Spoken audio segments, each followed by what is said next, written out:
నశించాలి ఆర్టిజన్లపై యాజమాన్యం ఉండి వైఖరి, నశించాలి ఆర్టిజన్లపై యాజమాన్యం ఉండి వైఖరి. నాకు ఇప్పుడు తృప్తి అయింది. నేటి నేను అందుకని అడిగిన, ఫస్ట్ అడుగుదాం అనుకున్నా, ఈ టెంట్ వేసేది కాకుండా. ఎందుకనంటే నాయకుడు అనేటోడు సేవకుడే, నాయకుడు అనేటోడు సేవకుడు మాత్రమే. సేవకుడు నీడలో ఉండి అక్కడ వాళ్ళు ఉండడం కరెక్ట్ కాదేమో అనిపించింది. పెద్దలు అన్నిగా భావించొద్దు. ఏదేమైనా నేటి కేటీపీఎస్ ధర్నా, గేట్ ధర్నా కార్యక్రమానికి వివిధ సంఘాల నుంచి వచ్చినటువంటి నాయకత్వాలకి మేమున్నాం, మీకు అధైర్యపడొద్దు అని చెప్పేసి వెన్నంటున్నటువంటి కుల సంఘాలకి, ట్రేడ్ యూనియన్ నాయకులకి, ఇంజనీర్స్ అసోసియేషన్స్ కి, డిప్లొమా అసోసియేషన్స్ కి, ఏఈస్ అసోసియేషన్స్ కి, ఈ వ్యవస్థలో రిజిస్ట్రేషన్ అయినటువంటి ట్రేడ్ యూనియన్లు, కుల సంఘాలు, మిగతా సంఘాలన్నిటికీ కూడా తెలంగాణ రాష్ట్ర విద్యుత్ ఆర్టిజన్ కార్మికుల తరపున మీకు అందరికీ తల వంచి హృదయపూర్వక ధన్యవాదాలు తెలియజేసుకుంటున్నాం. చాలా మాట్లాడారు ఇప్పటి వరకు పెద్దలు. సమయం నేను ఎక్కువనైతే తీసుకోను, ఎందుకంటే మీరు వద్దనేసిన వరకు నేను ఆగను. ఏదేమైనా ఈ జేఏసీ మొదలుపెట్టిన రోజున చాలా భయాందోళనలతో మొదలు పెట్టడం జరిగింది. రోజులు గడుస్తున్న కొద్దీ ధైర్యం ఏర్పడ్డది. నేడు ఈరోజు కేటీపీఎస్ ధర్నాను చూస్తే ఖచ్చితంగా మనకు సమ్మె అవసరం లేదేమో అన్న దిశగా ఇలా మనకు అవుపిస్తా ఉంది. ఎందుకు అనంటే 11 గడిస్తే లోపల నుంచి ఫోన్లు వస్తాయి, బెదిరింపులు వస్తాయి అని చెప్పేసి ఇక్కడ వచ్చినటువంటి కార్మిక సోదరులు చెప్పడం జరిగింది. ఆల్రెడీ వస్తూనే ఉన్నాయి. అయినప్పటికీ భయపడకుండా ఇంకా నీ కోసం, నీ హక్కుల సాధన కోసం ఇక్కడ నిల్చున్నారనంటేనే 8వ తారీఖు రోజు ఆలోచించాల్సినటువంటి అవసరం లేదు అని చెప్పేసి స్పష్టంగా చూపిస్తా ఉన్నాయి. ఇంకొకటి, ఇక్కడ కూర్చున్న వాళ్ళు నిలబడ్డ వాళ్ళందరూ ఒకవైపు అయితే, ఇక్కడ నిలబడ్డటువంటి నా అక్కలు, చెల్లెలు, నాకంటే పెద్దలు, తల్లులందరికీ కూడా నిజంగా మీకు అందరికీ 20,000 మంది కార్మికుల తరపున ధన్యవాదాలు చెప్పాల్సినటువంటి అవసరం ఉన్నది. వాళ్ళ పక్కనే మైక్ ఉన్నది, చెవులు పోతున్నాయి, ఎండ ఉన్నది. అయినా మీకంటే మేము తక్కువలేం తమ్మి, మీకంటే వెనకాలకు పోయే తగ్గేదే లేదు, మీ ముందు తర్వాతనే మేము ఉంటామని చెప్పేసి అభయానిస్తున్నారు అని అంటే ఇక భయపడాల్సినటువంటి అవసరం దేనికోసం ఉంది అని చెప్పేసి మనం ఆలోచించాలి. ఒకటి ఉన్నది, 2023లో టర్మినేషన్ అనే పదం వచ్చి భయభ్రాంతులకు గురి చేసినటువంటి ఈ అధికారులకు నేడు ఈ వ్యవస్థ బుద్ధి చెప్పుతుంది అని చెప్పేసి మీ అందరికీ తెలియజేస్తా ఉన్నా. కేటీపీఎస్ లో ఫస్ట్ స్టేజ్ కావచ్చు, లాస్ట్ స్టేజ్ కావచ్చు, ఏ స్టేజ్ అయినా కానీ ఏ ఒక్క ఆర్టిజన్ కార్మికునికి పేపర్ రూపంలో ఏ ఆర్డర్ వచ్చినా తెలంగాణ రాష్ట్రంలో ఉన్నటువంటి ప్రతి కార్మికుడు కేటీపీఎస్ గేట్ ముందు ఉంటాడు అని చెప్పేసి మీకు తెలియజేస్తాను.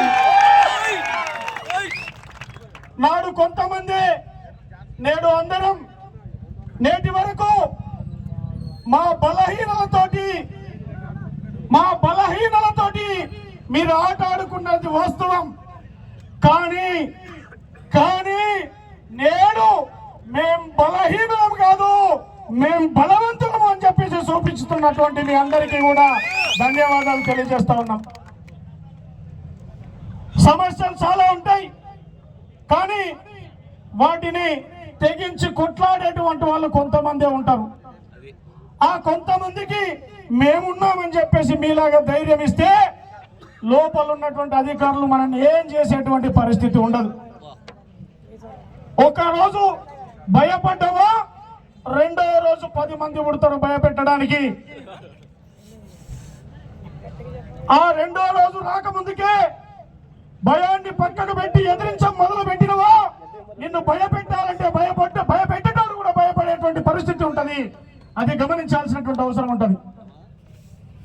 ఇలా ఆర్టిజన్ కార్మికులది బతుకు పోరాటం కాదు, ఆత్మ గౌరవ పోరాటం. ఆత్మ గౌరవ పోరాటం. ఇక్కడ ఉన్నటువంటి అక్క చెల్లి అన్నదమ్ములకి ఒక మాట చెప్తా ఉన్నా. మొన్న ఒక అక్క వచ్చింది, అన్నా ఒక్క నిమిషం అన్నా, మా అత్త మామ తిడుతున్నారన్నా మమ్మల్ని, ఏందో అర్థం కావట్లేదు అని అంటే ఎందుకు అక్క అని అడిగిన. కరెంటు డిపార్ట్మెంట్ లో పనిచేస్తావు, నీకు 20,000 30,000 జీతం వస్తుందా? ఎవరిని అడుగుతున్నావు, ఏమనుకుంటున్నావు నువ్వు? మిగతా జీతం ఏడ పెడుతున్నావు అని చెప్పేసి లొల్లి అవుతుందన్న నాకు రోజని చెప్తుంది. ఇది నిజం. కానీ ఇప్పుడు కలుపు చెప్పుకుంటే కాళ్ళ మీద పడుతుంది. ఇప్పుడు గీలదైతే వర్ణాతీతం, వీళ్ళదైతే వర్ణాతీతం. ఓ బావ వచ్చినా, బామ్మర్ది వచ్చినా, సుట్టపోడు వచ్చినా ఇంట్లోకి వెళ్ళి పారిపోయేటువంటి పరిస్థితి. నిన్ననే జీతం పడ్డట్టుంది, 40,000 అయితే చేతులు వచ్చినాయి, 30,000 40,000. ఇక బావనో బామ్మర్ది వస్తే మన దగ్గర ఇది లేని నడవదు, ఇది లేని నడవదు, 2 లేని నడవదు. ఇది తేవాలంటే 3,000, ఇది తేవాలంటే 4,000. ఇక వచ్చిన 30,000లోకి వెళ్ళి 4,000 పోతే మిగిలిన 26,000. అది పిల్లలకి పెట్టాలన్నా, పిల్లలకు పెట్టాలన్నా, కన్నా ఓయ్యలకు పెట్టాలన్నా అర్థం కాని పరిస్థితి. వాస్తవమా కాదా? ఇది ఫేస్ చేస్తున్నారా లేదా? మీరు ఫేస్ చేసిన వాళ్ళు చేతులు లేవటండి, అందరికి ఉన్నది బాధ. అందుకనే ఏం చేయాలో కాదు, అందుకనే ఈ రోజు సంఘటితమైన, అందుకనే ఈ రోజు సంఘటితమైన, అందుకనే ఈ రోజు వ్యవస్థలో ఉన్న ప్రతి కార్మికుడిని ఈ వేదిక పైనకి తీసుకురావడం జరిగింది. అందుకనే ఈ ప్రతి కార్మికుడిని కాకుండా ప్రతి నాయకత్వాన్ని కూడా ఈ వేదిక మీద నిలబెట్టడం జరిగింది.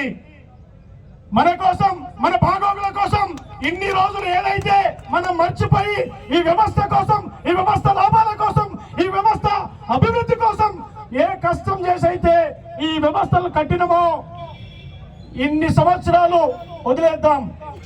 ఇక ఈ మిగిలిన ఈ 10-15 సంవత్సరాలు నీ కోసం, నీ భార్య పిల్లల కోసం, నిన్ను కన్నా తల్లిదండ్రుల కోసం ఖర్చు పెట్టు అని చెప్పేసి నేను విజ్ఞప్తి చేస్తా ఉన్నా.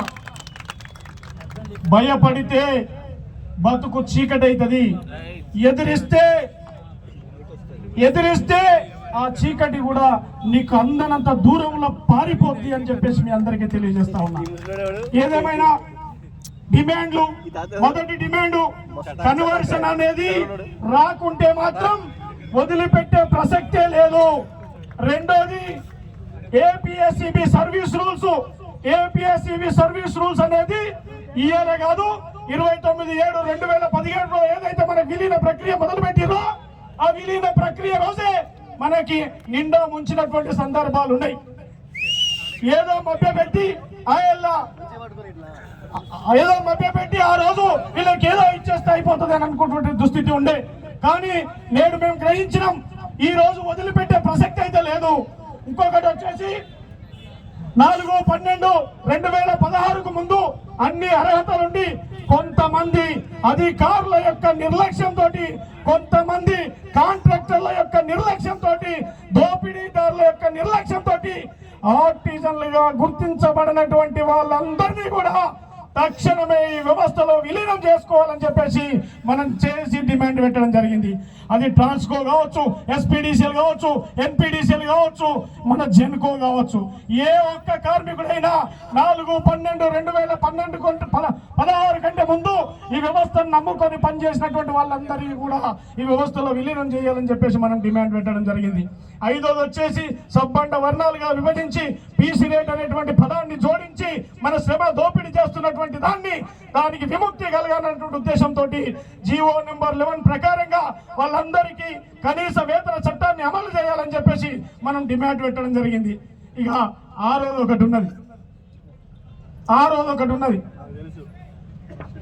ఇప్పటి వరకు ఈ వ్యవస్థలో పిఆర్సి వల్ల అన్యాయం జరిగింది ఎవరికి అని అంటే ఏకైక కార్మికుడు అది ఆర్టిజన్ కార్మికుడు మాత్రమే.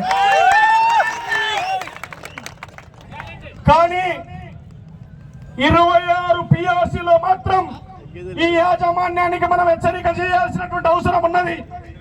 ప్రత్యేక దిశగా ఆర్టిజన్ కార్మికులను చూసి ఖచ్చితంగా ప్రత్యేక ప్యాకేజీ తోటి ఆర్టిజన్ కార్మికులకు బీఆర్సీ ఇవ్వాలని చెప్పేసి మనం హెచ్చరిక చేయాల్సింది. అందుకనే డిమాండ్లు అయితే గివి. మరి మీ అందరిని ఒకటి అడుగుతున్నా, నేను ఇందాక మాట చెప్పిన, ఇప్పుడు ఒక మాట అడుగుతా. ఫస్ట్ మొట్టమొదటిగా టర్మినేషన్ నోటీసు శ్రీధర్ గౌడ్కి వస్తుంది. మీరు ఏం చేస్తారే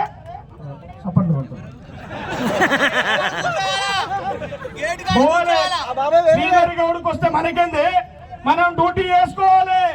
1వ స్టేజ్ నుంచి 7వ స్టేజ్ వరకు ఏ పవర్ ప్లాంట్ ఆగకుండా మనం పని చేయాలి. వాస్తవమేగా?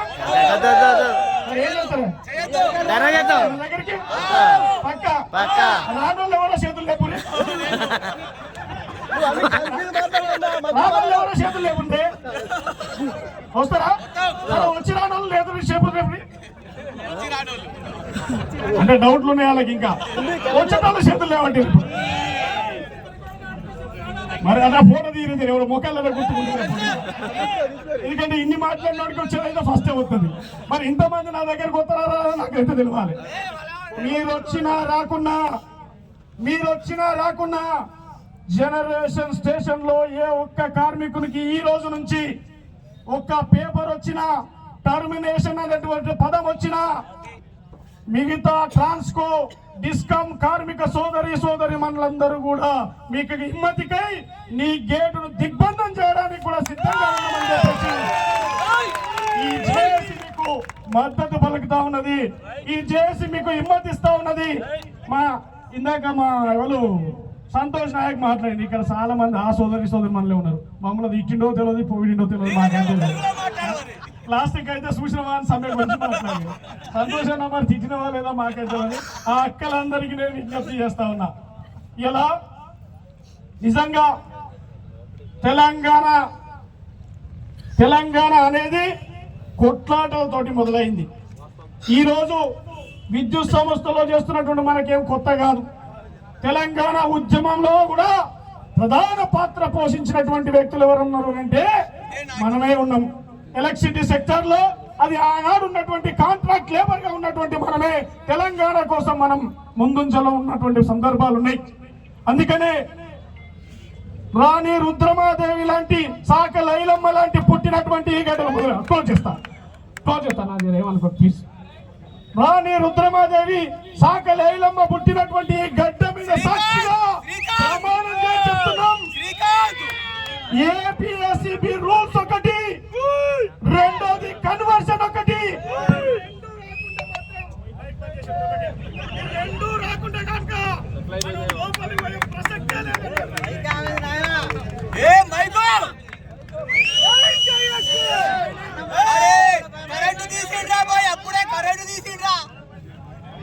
వచ్చింది మళ్ళీ భయపడరా మళ్ళీ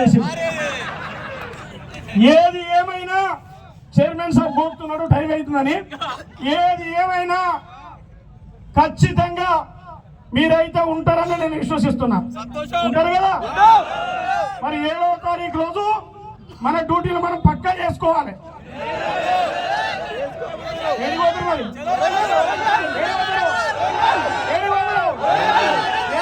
మరి పక్కన మరి ఆబ్సెంట్ వేస్తా అంటే, జీతం కట్ చేస్తా అంటే, టర్మినేషన్ నోటీస్ ఇస్తా అంటే గొంతులు అయితే బాగానే వస్తుంది.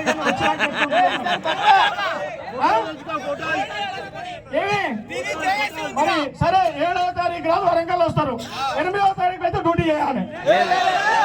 ఏం చేస్తారు? ఏడ కూర్చుంటారు ఇంట్లో కూర్చుంటారా? ఈడ కూర్చోవాలి. ఈడ కూర్చుంటారు ఎంతమందో చేతులు లేవంటండి. వాయమ్మో నా గుండె కలిసి ఒకటే గుండె ఉంది, నాకు 2 గుండెలు అయితే లేవు, కానీ భయపెట్టే కనిపించా.